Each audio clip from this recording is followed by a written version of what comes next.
Bien, avant de faire plus ample connaissance avec le surprenant Pascal Pic, remettons, si vous le voulez bien, les choses à l'endroit. D'abord, il faut que vous sachiez que Pascal Pic est un singe. En tout cas, c'est ce qu'il dit. L'homme fait partie des singes. Alors attention, pas n'importe lequel, hein. Un singe savant, puisqu'il est paléoanthropologue, 8 syllabes, qui signifie qu'il est un spécialiste de l'évolution de l'être humain qui s'appuie sur ses connaissances de la préhistoire. Quand vous avez un bout de crâne d'un côté et un fémur de l'autre, pas évident de savoir que ça appartient au même individu. Autant vous dire que nous recevons donc ce soir une sommité. Bonjour, bonjour. Et pourtant, au commencement, c'était pas gagné. Pourquoi ? Eh bien parce que le jeune Pascal fut un élève pas particulièrement doué. Prix de gravure sur les tables, bien entendu. Un garçon sans ambition qui ne savait pas quoi faire de ses 10 doigts. Prix de dessin sur les murs et sur ses cahiers.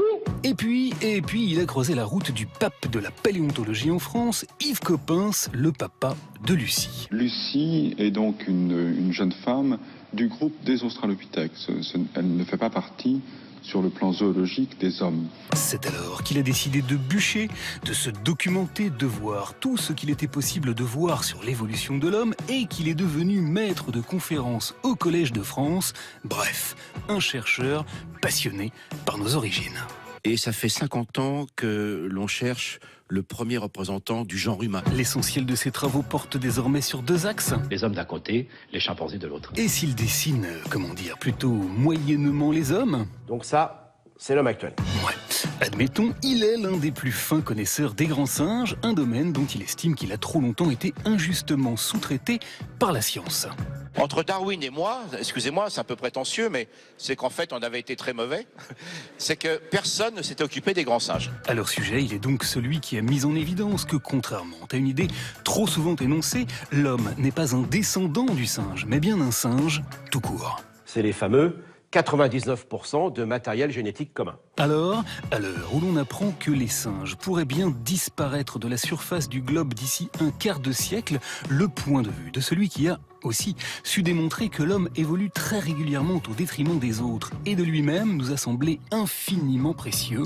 Déjà à l'époque de la préhistoire, l'expansion et l'émigration d'Homo sapiens se payent à un prix faramineux, la disparition des autres espèces humaines et la disparition des grands mammifères. Enfin, en pleine campagne présidentielle, entendre de la bouche même d'un pur esprit scientifique que la politique est également un truc de singe. La politique, c'est la possibilité de se constituer des alliances, des coalitions.